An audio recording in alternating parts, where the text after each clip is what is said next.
Okay, here we're all set up to do this repair.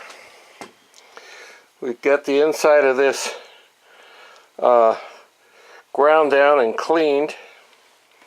We've taken a solvent, in this case happens to be this stuff because we had it handy, to degrease the hole where we're going to be using a little bit of epoxy to secure this brass tube that we're putting in there. We've got the tube marked to the right length, and we're ready to cut it with a standard little tubing cutter.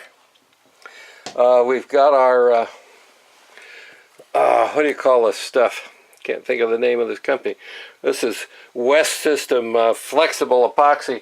This is some stuff that I've used often on my airplane, and it's easy to work with, and it flows fairly well, so it's good for this application. Got a little piece of cardboard to mix on and a mixing stick. You can, if you want to get real fancy and do this right, you measure the stuff out with measuring spoons, and I've got a set for hardener and a set for resin. Never mix them, and so I can measure out pretty precise amounts.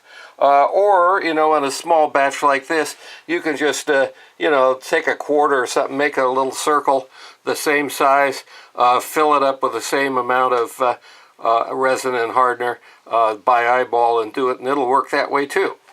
Either way is okay. So we've got this thing prepared. We're going to cut our tube. We'll mix our epoxy.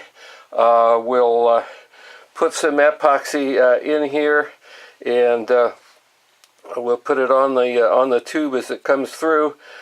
Jam the tube in there hard so it's a good interference fit. It's not really depending on the epoxy to keep it in there. It's really an interference fit, but the epoxy helps, and it also seals it, and so that's good.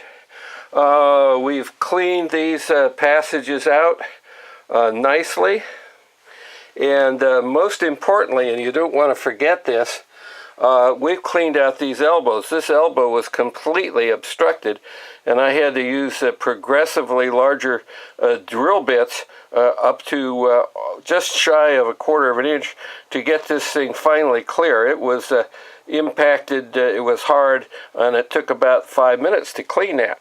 But you don't want to do this whole job or something like it and forget to look at your elbows. This other elbow was perfectly clear, but this is the low flow one, and this is the side that was clogged up and impaired. Anyway, so I'll do the work, and then I'll show you the result.